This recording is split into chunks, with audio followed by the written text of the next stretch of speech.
Hello students in this lecture we are going to discuss about the important news और उससे related जो information है जो facts हैं उनको हम यहाँ पे discuss करेंगे इस discussion lecture के अंदर। तो students आज का जो discussion lecture है उसे start करते हैं। First news is about the government के द्वारा एक पैनल को कॉन्स्टिट्यूट किया गया है और उस पैनल को हेड करेंगे हमारे former president Ramnath Kovind sir के द्वारा उस पैनल को हेड किया जाएगा। Panel is about the simultaneous election कि कंट्री के अंदर जो प्रेजेंट सिचुएशन है क्या वो साइमल्टेनियस इलेक्शन को कंडक्ट कराने के लिए सही है या नहीं, उसके बारे में इस पैनल के द्वारा डिस्कस किया जाएगा, स्टडी किया जाएगा। स्टूडेंट्स अगर हम साइमल्टेनियस इलेक्शन की बात करें तो साइमल्टेनियस इलेक्शन के अंदर हमारा जो जनरल इलेक्शन है, जनरल इलेक्शन क्या है, लोकसभा की जो इलेक्शंस है उन्हें जनरल इलेक्शन के रूप से जानते हैं। इसके अलावा जो स्टेट लेजिस्लेटिव असेंबली के जो इलेक्शंस हैं, स्टेट लेजिस्लेटिव असेंबली के इलेक्शंस हैं, इनको साइमल्टेनियस वे में साथ साथ इनको कंडक्ट कराना है। ये मेन मोटिव है साइमल्टेनियस इलेक्शन का। 1967 से पहले हमारे कंट्री के अंदर जो साइमल्टेनियस इलेक्शंस हैं वो कंडक्ट हुआ करते थे 1967 तक। आफ्टर द इंडिपेंडेंस से लेकर 1967 तक कंटिन्यूस साइमल्टेनियस इलेक्शन रही हैं हमारी कंट्री के अंदर। और आप देखिए कि 68 के समय 1968 एंड 69 के समय कुछ स्टेट असेंबलीज हैं वो उस समय डिजोल्व हुई, उनको भंग किया गया। और उसके बाद में आप देखिए कि हमारे यहाँ पे जो इलेक्शन साइकिल है, जो इलेक्शन साइकिल है वो डिस्टर्ब हुई और वो अलग अलग आपको सेपरेट देखने के लिए मिलती है। अब आपको यहाँ पे पता होना चाहिए कि अगर साइमल्टेनियस इलेक्शंस को कंडक्ट कराना है तो उसके कुछ पॉजिटिव भी हैं, कुछ नेगेटिव भी हैं। सबसे पहले आपको पता होना चाहिए कि क्यों ज़रूरी है साइमल्टेनियस इलेक्शन। स्टूडेंट्स इलेक्शंस के बारे में आपको पता होना चाहिए, एक कॉमन जो टर्म है वो यूज की जाती है कि elections basically are the breeding ground of the communal clash, casteism. Society के अंदर जो भी सेपरेटिज्म का जो कॉन्सेप्ट है वो आपको इलेक्शंस के अंदर पीक समय में देखने के लिए मिलेगा। चाहे एक कास्ट दूसरी कास्ट से हेट करती हो या उसके अगेंस्ट में हो, दो कम्युनिटीज़ का एक दूसरे के अगेंस्ट में आपको देखने के लिए मिलेगा इलेक्शंस के अंदर में। तो elections are the breeding ground of communal tension या जो कास्ट टेंशन है, जो सोसाइटल टेंशन है, वो सभी के ब्रीडिंग ग्राउंड हैं। इसी वजह से एक साथ इन इलेक्शंस को कंडक्ट करवाया जाए, क्योंकि समय समय पे जो फ्रिक्वेंट लेवल पे इलेक्शंस देखने के लिए मिलते हैं। पहले जनरल इलेक्शंस होते हैं, फिर स्टेट इलेक्शन होंगे कभी ना कभी, फिर उसके बाद में पंचायती राज इलेक्शन है, अर्बन लोकल बॉडीज़ के इलेक्शन होंगे। तो इस तरीके से फ्रिक्वेंट वे में इलेक्शंस के कंडक्ट होने की वजह से समय समय पे ये जो टेंशन है, जो सोसाइटल के अंदर सेपरेशन है, वो आपको देखने के लिए मिलता है। सेकंड, अगर हम गवर्नेंस के पर्सपेक्टिव से बात करें, गवर्नेंस के पर्सपेक्टिव से बात करें स्टूडेंट्स, तो आप देखिए कि मॉडल कोड ऑफ कंडक्ट के समय कोई भी बड़ी पॉलिसी है वो अनाउंस नहीं की जाती, सेंट्रल गवर्नमेंट के द्वारा भी नहीं की जा सकती उस स्टेट के लिए। इसके अलावा आप देखिए मॉडल कोड ऑफ कंडक्ट के समय जो स्टेट गवर्नमेंट है उनके द्वारा भी नहीं की जा सकती हैं। जैसे कि पंचायती राज इलेक्शन का समय है तो उस समय नहीं की जा सकती उनके द्वारा। तो स्टूडेंट्स गवर्नेंस एंड आपको देखिए कि जो कॉम्पिटेंसी है उसको इफेक्ट करता है ये कंटिन्यूस बार बार इलेक्शंस का कंडक्ट होना। इसके अलावा आपको जो डेवलपमेंट के अंदर जो स्लो डाउन है, पॉलिसी पैरालिसिस है, ये सभी टर्म्स जो हैं वो आपको देखने के लिए मिलती हैं फ्रिक्वेंट इलेक्शंस के कंडक्ट होने की वजह से। अब इसके कुछ नेगेटिव भी हैं, कुछ इफेक्ट भी हैं साइमल्टेनियस इलेक्शन के। अब देखिए कि कुछ हमारे कंट्रीज़ के अंदर रीजनल पार्टी सिस्टम है, कुछ हमारे कंट्रीज़ के अंदर रीजनल पार्टी मिलती हैं। जैसे कि आप देखिए उत्तर प्रदेश के अंदर भी, आप देखिए बिहार के अंदर, उड़ीसा के अंदर, को मैक्सिमम स्टेट्स के अंदर रीजनल पार्टीज़ हैं। तो यहाँ पे अगर साइमल्टेनियस इलेक्शंस कंडक्ट करवाए जाएंगे तो जो लोकल मुद्दे हैं, जो लोकल यहाँ पे लोगों की जो कंसर्न्स हैं, वो यहाँ पे नेशनल सेंटिमेंट्स के साथ में मर्ज होंगे। और उसकी वजह से आप देखिए कि जो बड़ी पार्टियां हैं, जो नेशनल पार्टीज हैं, उसको यहाँ पे बेनिफिट मिलेगा इन साइमल्टेनियस इलेक्शंस के अंदर। तो रीजनल पार्टीज के लिए एक डैमेजिंग का वर्क करता है। बस इसके अगेंस्ट में हमारे कंट्री के अंदर एक स्टेट है, हमारे कंट्री के अंदर आप एक स्टेट देखना, उड़ीसा नाम का स्टेट है। उड़ीसा नाम का स्टेट जो है वहाँ पे एक पॉलिटिकल पार्टी है जो पावर के अंदर भी है, बीजेडी। तो बीजेडी नाम की जो पार्टी है, आप देखिए कि इसका जो उड़ीसा के जो इलेक्शंस हैं हमारे जनरल इलेक्शन के साथ ही कंडक्ट करवाए जाते हैं। बट वहाँ पे बीजेडी नाम की जो पार्टी है वो इमर्ज होती है पिछले 2 बार 3-4 बार से, तो वही इमर्ज हो रही है वहाँ पे। नवीन पटनायक सर वहाँ के सीएम हैं उड़ीसा के। तो इस तरीके से कहा जा सकता है कि कोई अगर किसी पार्टी ने अच्छे से वर्क किया है तो वो वहाँ पे अपना जो लोकल मुद्दे हैं, स्टेट के जो मुद्दे हैं, उनमें वो जीत भी सकती है। अगर उन्होंने वर्क अच्छे से किया है तो जनरल इलेक्शन के साथ में उनका जो सेंटीमेंट है वो वहाँ पे वास आउट नहीं हो सकता। इसके अलावा गवर्नमेंट को यहाँ पे जो कॉन्स्टिट्यूशनल अमेंडमेंट करने की ज़रूरत होगी इन इलेक्शंस को कंडक्ट कराने के लिए, उनके बारे में आपको पता होना चाहिए। एक तो देखिए कि मैन पावर की ज़रूरत तो होगी। जो हमारा इलेक्शंस को कंडक्ट कराने के लिए जो मेन पावर है, जो गवर्नमेंट मशीनरी है, उसकी ज़रूरत तो यहाँ पे होगी कि उनको प्रॉपर वे में कंडक्ट करवाने के लिए जो सेंट्रल एडमिनिस्ट्रेशन पुलिस फोर्स है, CAPF है, उसकी कितनी यूनिट्स चाहिएंगी, उनकी भी संख्या यहाँ पे इंक्रीज होगी। साथ ही साथ जो इलेक्शन कंडक्ट कराने के लिए जो रिटर्निंग ऑफिसर हैं, जो प्रिसाइडिंग ऑफिसर है बूथ के अंदर में, उन सभी के जो नंबर्स हैं वो भी इंक्रीज होंगे। इसके अलावा कुछ कॉन्स्टिट्यूशनल अमेंडमेंट करने की भी ज़रूरत है। आर्टिकल 83 एंड 85 जो हमारे लोकसभा के रिगार्डिंग में है कि हाउस पार्लियामेंट के हाउस का ड्यूरेशन कितना होगा और उनको डिजोल्व करने के रिगार्डिंग में, तो इनको अमेंड करने की ज़रूरत पड़ेगी। आर्टिकल 172 एंड 174 जो स्टेट लेजिस्लेटिव असेंबली का ड्यूरेशन और उसके डिजोल्यूशन के रिगार्डिंग में है। और आर्टिकल 356 जो रिलेट करता है हमारे यहाँ पे जो प्रेसिडेंट रूल स्टेट के अंदर है उसको कैसे अज्यूम किया जाएगा, कैसे उसको लगाया जाएगा, उसके अंदर अमेंड किया जाएगा इस साइमल्टेनियस इलेक्शन को अगर कंडक्ट करवाना है तो student this is all about the simultaneous election. समय समय पे हमारे अलग अलग जो कमीशंस हैं उनके द्वारा साइमल्टेनियस इलेक्शंस को यहाँ पे प्रमोट किया गया है। जैसे कि आप देखें कि 1983 के समय जो इलेक्शन कमीशन है, जो हमारा इलेक्शन कमीशन है, उसके द्वारा भी साइमल्टेनियस इलेक्शन के रिगार्डिंग में प्रमोट किया गया था। लॉ कमीशन के द्वारा भी कहा गया है, जो हमारा लॉ कमीशन है उसके द्वारा भी कहा गया है कि जो साइमल्टेनियस इलेक्शन है वो ज़रूरी है गवर्नेंस को थ्रू आउट 5 ईयर्स के लिए कंडक्ट कराने के लिए। नेक्स्ट अगर हम बात करें students, next news is about the Armenia and Azerbaijan. Armenia and Azerbaijan news के अंदर आपने पहले भी देखे होंगे। 2020 के अंदर ये इनका एक रीजन है नागोर्नो काराबाख। नागोर्नो काराबाख को यहाँ पे बताया गया है। नागोर्नो काराबाख के अंदर वजह से इनके बीच में कन्फ्लिक्ट हुआ था आर्मेनिया एंड अजरबैजान के बीच में।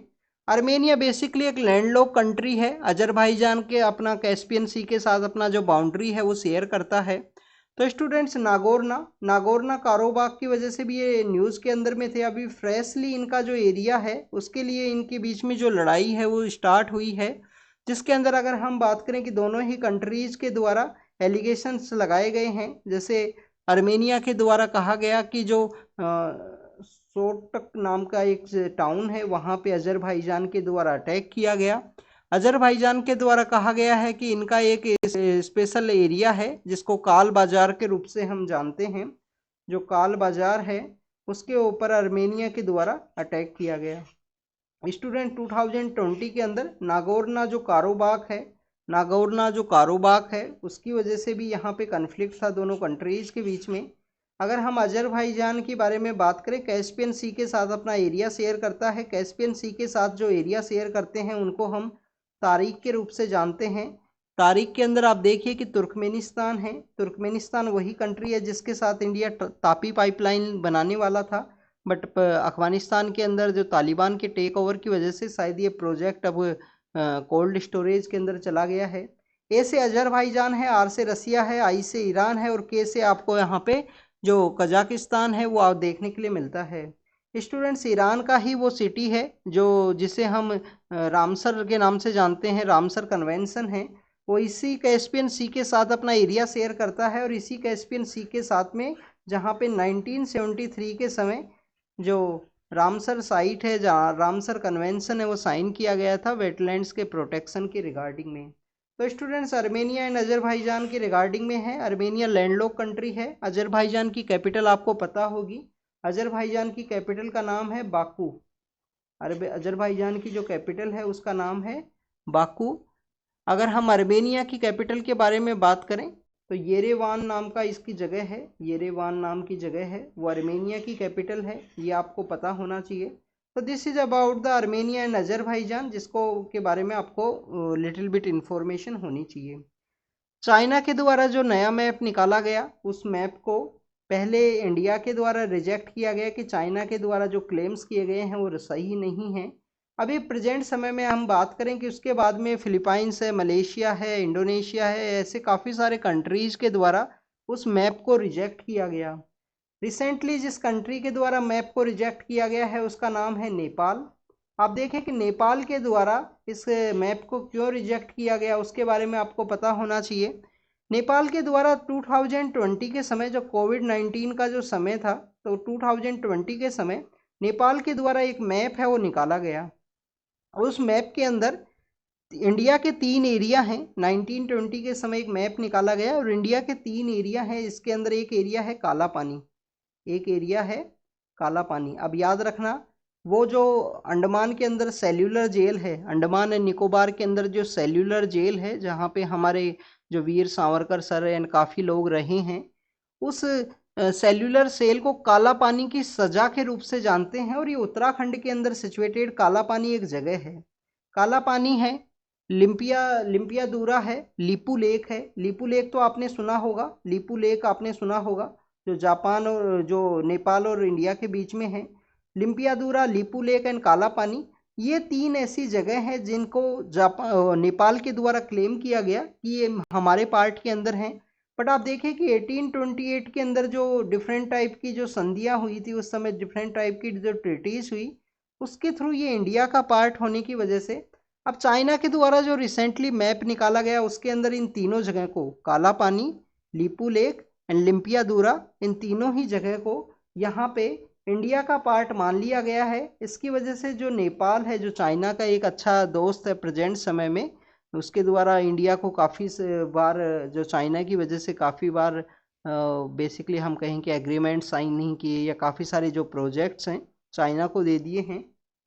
तो स्टूडेंट्स, नेपाल के द्वारा इस मैप को इस वजह से रिजेक्ट किया गया कि ये तीनों जगह को जो नेपाल के द्वारा क्लेम किए गए थे, जिनको चाइना के द्वारा इंडिया का मान लिया गया है। नेक्स्ट अगर हम यहाँ पे बात करें स्टूडेंट्स, G20 की मीटिंग इंडिया के अंदर ऑर्गेनाइज होगी। इंडिया के द्वारा उस समय जो कल्चरल जितना भी डेवलपमेंट है सभी कंट्रीज़ का, उसको शो करने की कोशिश की गई है इस G20 की मीटिंग के थ्रू। सबसे पहले इन्होंने जो मैग्ना कार्टा है उसको, यहाँ पे जो कल्चरल कॉरिडोर है, जो भारत मंडप बनाया गया है, उसके अंदर मैग्ना कार्टा। अब मैग्ना कार्टा क्या है students? Magna carta basic human rights का एक डॉक्यूमेंट है जो 1215 के समय ब्रिटेन के अंदर एग्जिस्टेंस के अंदर आया था। और आप देखें कि मैग्ना कार्टा वो सेक्रेड जो राइट्स हैं, जो ह्यूमनिटीज़ को प्रोवाइड किए गए सबसे इनिशियल फेज के अंदर में 1215 के समय, तो उन्हीं मैग्ना कार्टा को शो किया गया है। अष्टाध्यायी किनके द्वारा लिखी गई है? पाणिनि के द्वारा। पाणिनि नाम के जो सेंट हुआ करते थे, उनके द्वारा ये जो किताब है अष्टाध्यायी लिखी गई है। तो इंडिया के अंदर इसको दिखाया जाएगा इस G20 के जो कल्चरल मंडप है, जो कल्चरल कॉरिडोर है, उसके अंदर में। इसके अलावा अलग अलग कंट्रीज़ की जो अलग अलग तरीके का जो कल्चरल डेवलपमेंट है उसको वहाँ पे शो किया जाएगा। ये सेंट हैं, जो यहाँ पे सेंट हैं, पोइट हैं, जिनके द्वारा जो ग्रामर का जो टेक्स्ट है, पाणिनि के द्वारा अष्टाध्यायी नाम का जो टेक्स्ट है वो लिखा गया है। स्टूडेंट्स, ये पूछा जा सकता है आपसे अष्टाध्यायी प्रीलिम्स के अंदर में। काफ़ी सारी जो किताबें हैं वो आपको पता होनी चाहिए। इसके अलावा स्टूडेंट्स, इसके अंदर ब्रोंज स्टैचू है, इटली की एक ब्रोंज स्टैचू है, उसको दिखाया गया है। इटली का जो ब्रोंज स्टैचू है उसको दिखाया गया है 15वीं सेंचुरी का। एक जार है, कहाँ से बिलोंग करती है? जार बेसिकली चाइना से बिलोंग करती है, उसको भी दिखाया गया है इस कल्चरल कॉरिडोर के अंदर में। मोनालिसा की पेंटिंग जो फ्रांस से बिलोंग करती है। गुटनबर्ग की जो बाइबल है, जो जर्मनी से बिलोंग करती है, गुटनबर्ग की जो बाइबल है। तो स्टूडेंट्स, इस तरीके से अलग अलग कंट्री का जो कल्चरल डेवलपमेंट है या कल्चरल जो डिटीज़ हैं उनको शो किया गया है। जैसे मैक्सिको का आप एक डिटीज़ देखिए, उनको भी यहाँ पे दिखाया गया है इस जो कल्चरल कॉरिडोर है उसके अंदर में। तो आप इनको एक बार प्रिपेयर करना, इनके बारे में ज़रूर से रीड करना, कब ये एग्जिस्टेंस के अंदर आए, हो सकता है कोई क्वेश्चन कभी ना कभी पूछ लिया जाए। जैसे कि पाणिनि के बारे में रीड करना है, मैग्ना कार्टा के बारे में, इटली का जो ब्रॉन्ज स्टैच्यू जो यहाँ पे बताया गया है 15 सेंचुरी का, उसके बारे में, जो जार चाइना से है, जर्मनी के जो गुटनबर्ग की बाइबल है, और मैक्सिको के जो लोटल डीटी हैं जिनको कि हम कोटलिक्यू के नाम से जानते हैं, उन सभी के बारे में आप 2-2 मिनट के लिए ज़रूर से रीड करना, गूगल करना इनके बारे में अगर नहीं पता है आपको तो। नेक्स्ट अगर हम बात करें स्टूडेंट्स, यहाँ पे आंध्र प्रदेश हाई कोर्ट के द्वारा जो वहाँ पे कंस्ट्रक्शन है अमरावती के अंदर, उसके रिगार्डिंग में स्टे लगाया गया और उस स्टे को यहाँ पे मना कर दिया गया है सुप्रीम कोर्ट के द्वारा कि हाई कोर्ट का जो ऑर्डर है उसको हम रिफ्यूज़ नहीं करेंगे यहाँ पे, क्योंकि अभी हमने उसको कम्प्लीटली काफ़ी लेंदी और ऑर्डर है। तो यहाँ पे ये बताया गया है आंध्र प्रदेश गवर्नमेंट के द्वारा जो इकोनॉमिक वीकर सेक्शंस हैं उनके द्वारा जो कंस्ट्रक्शन है वो किया गया है, वहाँ पे कुछ फ्लैट्स बनाए गए हैं। उसी के रिगार्डिंग में ये था कि आंध्र प्रदेश के हाई कोर्ट के द्वारा बोला गया कि ऑलरेडी काफ़ी सारे जो प्रोजेक्ट्स हैं वो यहाँ पे पेंडिंग है और आप इस तरीके से यहाँ पे क्रिएट कर रहे हो, ये completely waste of taxpayer money है। इसके अलावा आपको ये पता होना चाहिए कि आंध्र प्रदेश जो है वो अपने 3 कैपिटल फॉर्मूला की वजह से भी न्यूज़ के अंदर में था। 3 कैपिटल जो फॉर्मूला है वो आपको पता होना चाहिए कि जब आंध्र प्रदेश को सेग्रीगेट किया गया तो अमरावती को यहाँ दिया गया, अमरावती को इसको दिया गया। तो अमरावती को बेसिकली 3 कैपिटल फॉर्मूला के थ्रू अमरावती को जो इनके द्वारा कॉन्स्टिट्यूट किया गया है वो है लेजिस्लेटिव कैपिटल, कि अमरावती को हम लेजिस्लेटिव कैपिटल के रूप में रखेंगे। इसके अलावा इनके द्वारा जो विशाखापट्टनम है, विशाखापट्टनम को ये एग्जीक्यूटिव कैपिटल के रूप में डेवलप करना चाहते थे, विशाखापट्टनम को एग्जीक्यूटिव कैपिटल के रूप में। और जो कर्नूल नाम की जो जगह है उसको ये जुडिशियल कैपिटल के रूप में डेवलप करना इनका मोटिव था। तो स्टूडेंट्स ये 3 कैपिटल के ऊपर भी जो हाई कोर्ट के द्वारा ही स्टे लगाया गया था, अभी तक ये एग्जिस्टेंस के अंदर तो नहीं आया है। 3 कैपिटल ऐसे ही आपको एक कंट्री है साउथ अफ्रीका, उसके अंदर आपको 3 कैपिटल देखने के लिए मिलती हैं। कौन कौन सी 3 कैपिटल हैं कमेंट सेक्शन के अंदर बताना आप। साउथ अफ्रीका के अंदर इन 3 कैपिटल का फॉर्मूला ये था कि ये जो वर्क प्रोसीजर है उसको ये डिले करेगा, क्योंकि तीनों लेजिस्लेटिव एंड एग्जीक्यूटिव इन दोनों का तो जो एक दूसरे के साथ कोऑपरेशन के साथ ही वर्क कैरी आउट होता है, तो उसको ये यहाँ पे डिले करेगा, उसको यहाँ पे कॉम्प्लिकेट बनाएगा, इस वजह से इसको रोक लगाई गई थी। नेक्स्ट अगर हम बात करें students, next is about the Mysore के रिगार्डिंग में है कि वहाँ पे नागरहोल जो टाइगर रिजर्व है उससे जो एलिफेंट है वो लाए गए हैं। और वहाँ पे मैसूर के अंदर जो दशहरे का जो फेस्टिवल मनाया जाता है, उसकी वजह से ये न्यूज़ के अंदर हैं। अब आपको ये पता होना चाहिए कि मैसूर का जो दशहरा है वो हमारे जो इंडिया में जो दशहरा मनाया जाता है रेस्ट ऑफ इंडिया में उससे काफ़ी ज़्यादा डिफरेंट है। 1 महीने के आसपास वहाँ पे जो फेयर है वो आपको देखने के लिए मिलता है। एलिफेंट का यूज़ किया जाता है वहाँ पे, जो सवारी है उसके अंदर एलिफेंट्स का जो यूज़ है वो आपको देखने के लिए मिलता है। एक काफ़ी फेमस एलिफेंट हुआ करते थे यहाँ के, बलराम नाम के काफ़ी फेमस एलिफेंट हुआ करते थे, जिनका अभी रिसेंटली समर के समय ही डेथ हुआ है। तो स्टूडेंट्स आपको ये पता होना चाहिए कि मैसूर एक काफ़ी फेमस जगह है वहाँ के दशहरा के लिए। कभी आपको समय मिले तो ज़रूर से विजिट करना। रेस्ट ऑफ इंडिया के अंदर हम विजयदशमी के रूप में सेलिब्रेट करते हैं भगवान राम की जो विक्ट्री है उसके रूप में, कि भगवान राम की विक्ट्री के रूप में हम सेलिब्रेट करते हैं। बट वहाँ पे जो दशहरा है वो काफ़ी डिफरेंट वे में मनाया जाता है। माँ दुर्गा एंड उनसे रिलेटेड स्टोरीज से रिलेटेड जो दशहरा है वो वहाँ पे सेलिब्रेट होता है मैसूर के अंदर।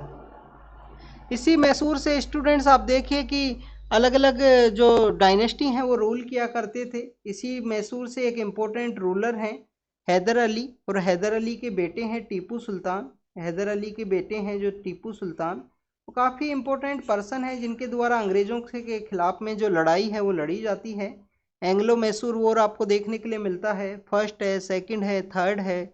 थर्ड में इनकी जो पावर है वो डिक्लाइन होती है, और फोर्थ के अंदर इनकी जो 1799 के अंदर श्रीरंगपट्टनम इनकी कैपिटल हुआ करती थी, वहाँ पे इनकी डेथ होती है। तो student this is all about the जो हमने मैसूर एंड उसको डिस्कस किया। अब आपको यहाँ पे एक पता होना चाहिए कि ये जो एलिफेंट यूज़ किए जाते हैं वो नागरहोल टाइगर रिजर्व से लेके आते हैं। अब आप देखिए कि एलिफेंट के रिगार्डिंग में एक सेंसस भी इंडिया में कंडक्ट करवाया जाता है, जिसको हम एलिफेंट एस्टीमेट के रूप से जानते हैं, जैसे टाइगर्स का एस्टीमेट किया जाता है। 2019 के समय गवर्नमेंट के द्वारा एक डिसीजन लिया गया कि क्यों ना हम जो टाइगर का जो हम हर एक 4 साल के अंदर जो यहाँ पे एस्टीमेट करते हैं, और हम एलिफेंट का भी यहाँ पे कैरी आउट करते हैं 5 ईयर्स के अंदर में, तो इन दोनों को मर्ज कर दिया जाए। मर्ज करने के बिहाइंड का रीज़न ये है कि दोनों का जोग्राफिकल रीजन सेम ही है, दोनों एक ही जगह पाए जाते हैं, एक जगह का जो क्लाइमेटिक कंडीशन है उसके अंदर में। और सबसे ज़्यादा एलिफेंट आपको कौन से स्टेट के अंदर देखने के लिए मिलते हैं? वो देखने के लिए मिलते हैं कर्नाटका। कर्नाटका के अंदर आपको हाईएस्ट एलिफेंट है वो देखने के लिए मिलते हैं। तो स्टूडेंट्स ये आपको पता होना चाहिए। नेक्स्ट हम बात करें यूरोपियन स्पेस एजेंसी, जिसके द्वारा हमारा जो चंद्रयान 3 है उसके भी अंदर सपोर्ट है वो प्रोवाइड किया गया। अब यूरोपियन स्पेस एजेंसी के द्वारा जो हमारा सन के लिए, जो हमारा सन की स्टडी के लिए जो मिशन लॉन्च होने वाला है, जिसे हम आदित्य के रूप से जानेंगे, आदित्य L1, क्योंकि L1 पॉइंट के ऊपर ये मिशन जाके रुकेगा और वहाँ से जो सन का डिफरेंट टाइप की जो एक्टिविटीज़ हैं उसको ये स्टडी करेगा, जिसके अंदर कोरोनल जो मास एजेक्शन है, फ्लेरल एक्टिविटीज़ हैं, कोरोनल हीटिंग है, उन सभी को इसके द्वारा स्टडी किया जाएगा। तो स्टूडेंट्स यूरोपियन स्पेस एजेंसी के द्वारा यहाँ पे बेसिकली जो डीप स्पेस कम्युनिकेशन है, जो डीप स्पेस कम्युनिकेशन है वो यहाँ पे प्रोवाइड किया जाएगा। Deep space communication, deep space communication है वो यहाँ पे इस यूरोपियन स्पेस एजेंसी के द्वारा प्रोवाइड किया जाएगा। इनके कुछ एंटीना हैं, डीप स्पेस एंटीना, जो ऑस्ट्रेलिया, स्पेन एंड अर्जेंटीना के ऊपर सिचुएटेड हैं। वहाँ से इंडिया को जो कम्युनिकेशन सपोर्ट है वो प्रोवाइड किया जाएगा इस यूरोपियन स्पेस एजेंसी के द्वारा। नेक्स्ट अगर हम बात करें स्टूडेंट्स, आज हमारा जो L1 mission, Aditya L1 mission है वो लॉन्च होने वाला है। यहाँ पे हम लॉन्चिंग व्हीकल की बात करें तो PSLV, जो PSLV है C-57, उसके द्वारा इस मिशन को लॉन्च किया जाएगा श्रीहरिकोटा से। श्रीहरिकोटा बेसिकली एक आइलैंड है। श्रीहरिकोटा बेसिकली एक आइलैंड है। और ये आइलैंड आपको ये भी पता होना चाहिए कि हमारी वहाँ पे एक लेक है, पुलिकेट लेक। हमारी वहाँ पे एक लेक है, पुलिकेट लेक। पुलिकेट लेक को सेपरेट करता है, जैसे सपोज कीजिए ये श्रीहरिकोटा है तो ये सेपरेट करता है बे ऑफ बंगाल से। बे ऑफ बंगाल से पुलिकेट लेक को सेपरेट करेगा। पुलिकेट लेक 96% आंध्र प्रदेश के अंदर है, 4% आपको तमिलनाडु के अंदर देखने के लिए मिलती है। तिरुपति डिस्ट्रिक्ट के आसपास से सिचुएटेड है जो हमारा श्रीहरिकोटा है। तो स्टूडेंट्स यहाँ से L1 मिशन को लॉन्च किया जाएगा। L1 मिशन बेसिकली वो जगह है जहाँ से सन को स्टडी करना है। ये जो जगह की अगर हम बात करें तो अगर अर्थ से इसके डिस्टेंस की बात करें तो 1.5 मिलियन किलोमीटर, 1.5 मिलियन किलोमीटर दूर है अर्थ से ये जगह। और अगर हम टोटल डिस्टेंस की बात करें तो सन और अर्थ के बीच में 1% डिस्टेंस है, उसको ये कवर करता है L1 मिशन। L1 मिशन के अंदर जो वहाँ पे जो सन के अंदर जो भी डेवलपमेंट है, कोरोनल हीटिंग है, कोरोनल मास इंजेक्शन है, फ्लेरल एक्टिविटीज़ हैं, उन सबको स्टडी किया जाएगा। हेलो ऑर्बिट के अंदर इसको रखा गया है कि कंटिन्यूस जो सन है उसको ये व्यू कर सके, कोई भी डिस्टर्बेंस है जैसे कि कोई भी एलिप्स है उसका फॉर्मेशन के समय भी ये उसको देख सके। नेसेसरी जो वेलोसिटी है उसको गेन करने के लिए इस L1 आदित्य L1 मिशन के द्वारा अर्थ का जो यहाँ पे जो अर्थ का जो ऑर्बिट है उसके अराउंड में स्टे करेगा ये। और उसी को स्टे करने के बिहाइंड का रीज़न ये है कि इसके अराउंड में ये स्टे करने के बिहाइंड जो नेसेसरी वेलोसिटी है इसका मिशन के लिए जो इम्पोर्टेंट है उसको ये गेन कर सके। This is all about the Aditya L1 mission. और इसके जो पेलोड्स हैं उसके बारे में हमने ऑलरेडी डिस्कस किया है कि 7 पेलोड्स ये कैरी करेगा और इसके द्वारा अर्थ के चारों तरफ ऑर्बिट इसको वेलोसिटी गेन करने के लिए किया जाएगा, जिसको हमने डिस्कस किया है। आज जो प्रीवियस न्यूज़ है इसके अंदर यूरोपियन स्पेस एजेंसी के अंदर हमने डिस्कस स्टूडेंट्स किया कि डीप स्पेस कम्युनिकेशन प्रोवाइड किया जाएगा इसके द्वारा आदित्य मिशन के अंदर। और इसके जो डीप स्पेस एंटीना है अर्जेंटीना के अंदर, स्पेन और ऑस्ट्रेलिया के अंदर, वहाँ से। इसके अलावा इसके जो ग्राउंड लेवल के ऊपर जो इसके बेस हैं, जैसे कि फ्रेंच गुयाना के अंदर इसका एक बेस है, यूके के अंदर जो अर्थ स्टेशन है जो गून हिली है वहाँ पे इसका स्टेशन है, उन्हीं स्टेशन से जो यहाँ पे कम्युनिकेशन है वो प्रोवाइड किया जाएगा यूरोपियन स्पेस एजेंसी के द्वारा। स्टूडेंट्स, हमारे फॉर्मर प्राइम मिनिस्टर के ग्रैंडसन हैं जो हसन नाम की जो कॉन्स्टिट्यूएंसी है, ये आपको कर्नाटका के अंदर देखने के लिए मिलती है। तो उनके द्वारा इलेक्शन है वो वहाँ पे कंडक्ट किया गया लोकसभा का, और उनके इलेक्शन को वहाँ के जो हाई कोर्ट है, वहाँ का जो हाई कोर्ट है उसके द्वारा नल एंड वॉइड डिक्लेयर किया गया। नल एंड वॉइड डिक्लेयर कर दिया गया। क्यों किया गया? क्योंकि इनके द्वारा जो एक्सपेंस किया गया, जो खर्चा दिया गया, या जो जितनी भी इंफॉर्मेशन दी गई जो इनकरेक्ट थी, इनके द्वारा पैसे का यूज किया गया प्रॉक्सी वोटर्स को गेन करने के रिगार्डिंग में। तो इस वजह से ये जो इनका जो इलेक्शन है वो न्यूज़ के अंदर में था। स्टूडेंट्स, इसके अलावा अगर हम बात करें, अगर आपके द्वारा कोई भी करप्ट प्रैक्टिस की जाती है, आपके द्वारा जो आपका इलेक्शन का जो खर्चा है, एक्सपेंस है, उसका अगर आपको ब्यौरा नहीं दिया जाता है, इंफॉर्मेशन नहीं देते हो, या जो नॉमिनेशन पेपर है उसके अंदर अगर आप रॉन्ग इन्फॉर्मेशन फिल करते हो, नॉमिनेशन पेपर के अंदर अगर आप रॉन्ग इन्फॉर्मेशन फिल करते हो, तो भी आपका इलेक्शन है वो यहाँ पे रिजेक्ट हो सकता है, नल एंड वॉइड हो सकता है। यहाँ पे जो पर्सन थे जिनके यहाँ पे बेसिकली कहा गया कि मेरे को अब यहाँ पे जो पावर है वो दे दी जाए, क्योंकि मैं रनर अप कैंडिडेट होने की वजह से, तो उनका भी इलेक्शन उनको भी नहीं दिया गया सुप्रीम कोर्ट हाई कोर्ट के द्वारा। उसके बिहाइंड के रीजन ये हैं कि इनके द्वारा जो एविडेंस प्रोवाइड किए गए, तो उन कैंडिडेट के अगेंस्ट में भी कुछ केसेस हैं वो देखने के लिए मिले हैं कि उनके द्वारा भी जो करप्ट प्रैक्टिस की गई है, जो रनर अप रहे थे इनके इलेक्शन के समय में। अब आपको ये पता होना चाहिए कि हमारा जो रिप्रेजेंटेशन ऑफ पीपल्स एक्ट है, रिप्रेजेंटेशन ऑफ पीपल्स एक्ट दो हैं वैसे। एक आपको 1950 का देखने के लिए मिलेगा कि 1950 के समय था, और एक रिप्रेजेंटेशन ऑफ पीपल्स एक्ट के बारे में बात करें 1951 का है। तो जो 1951 का जो 51 का जो रिप्रेजेंटेशन ऑफ पीपल्स एक्ट है, उसी के अंडर में करप्ट प्रैक्टिस को माना गया है। अगर आप करप्ट प्रैक्टिस करते हो इलेक्शन के अंदर कोई भी, जैसे आप पेड न्यूज़ का बात हुआ, प्रॉक्सी वोटर्स को खरीदना हुआ, या कोई भी ऐसा आप अपना जो इलेक्शन के अंदर जो आपने खर्चा किया, जो भी लिमिटेड यहाँ पे जो एक्सपेंस है वो जो डिसाइड किया गया है, सपोज कीजिए 5 लाख है, और आपने उसके अधिक किया है, और आप अच्छे से ब्यौरा नहीं दे पाए, अच्छे से बता नहीं पाए, तो उस वजह से भी आपका यहाँ पे जो इलेक्शन का जो कैंडिडेचर है, जो जीत है, उसको कैंसिल किया जा सकता है हाई कोर्ट के द्वारा। तो student, this is all about the corrupt practice के बारे में। नेक्स्ट हम बात करें आसाम के एक अनसंग हीरो हैं जिनके द्वारा, अनसंग हीरो हैं जिनके द्वारा 1921 के समय जो ओपियम का जो व्यापार हुआ करता था, जो लिक्कर का जो व्यापार है, उसके अगेंस्ट में इन्होंने आवाज़ उठाई थी। इनको हम मालती मैम के रूप से भी जानते हैं, कि मालती मैम हैं जिनके द्वारा ये आवाज़ उठाई गई 1921 के समय। और देश की पहली महिला ये मार्टर्स बनती हैं, पहली महिला शहीद बनती हैं फ्रीडम मूवमेंट के समय। आसाम से ये बिलोंग करती हैं। अब आपको ये पता होना चाहिए कि मालती मैम को अलग नाम से ही हम जानते हैं, कि इसको मंगरी औरंग के नाम से, मंगरी औरंग, सॉरी स्टूडेंट्स, ये मैंने हिंदी में लिख दिया यहाँ पे। इनको अलग नाम से जो जानते हैं वो है मंगरी औरंग। तो मालती मैम जो मंगरी औरंग हैं, इनके द्वारा 1921 के समय, उस समय वहाँ पे चाय के जो बागान हैं, वहाँ पे जितना भी ओपियम का जो प्रैक्टिस किया जाता था, जो इलीगल ट्रेड है, लिकर का जो व्यापार है, उसके अगेंस्ट में इनको आवाज़ उठाई, इनके द्वारा उनको यहाँ पे डेथ होती है। इनको पहली ये शहीद बनती हैं, लाहामाटी नाम की जो जगह है वहाँ पे इनकी डेथ होती है। तो ये आसाम की तरफ से अनसंग हीरो हैं जिनको एक प्ले के अंदर शो किया गया है। ये प्ले जो गुवाहाटी के पास में एक नलबारी नाट्य मंदिर है, वहाँ पे इस प्ले को किया गया है। इस मालती मैम का जो कंट्रीब्यूशन है उसको रिकॉग्नाइज किया गया है इस एक्ट के थ्रू, इस प्ले के थ्रू।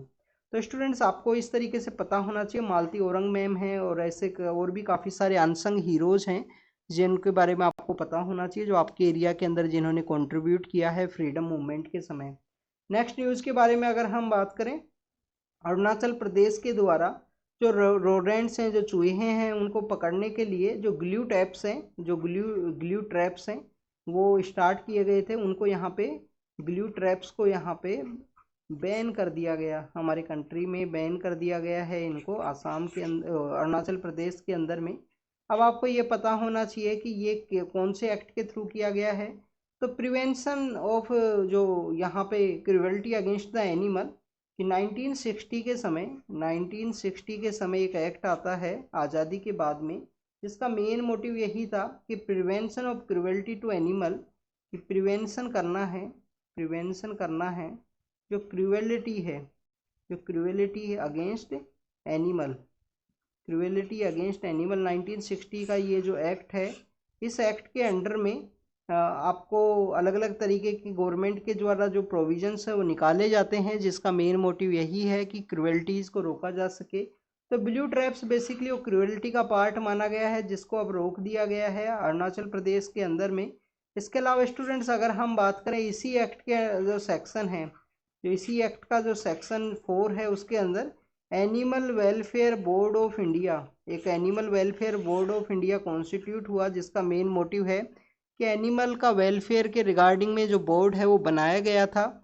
एक इम्पोर्टेंट पर्सनैलिटी है स्टूडेंट जो आपको भारतनाट्यम के भारतनाट्यम से रिलेटेड भी देखने के लिए मिलती हैं, रुक्मणी देवी अरुणदेल। तो ये वो पर्सन है जिनके द्वारा animal welfare board of India existence के अंदर आता है। इनिशियल फेज के अंदर इसका जो हेडक्वार्टर है वो चेन्नई के अंदर हुआ करता था, बल्लभगढ़ के अंदर हरियाणा के अंदर इसका हेडक्वार्टर है।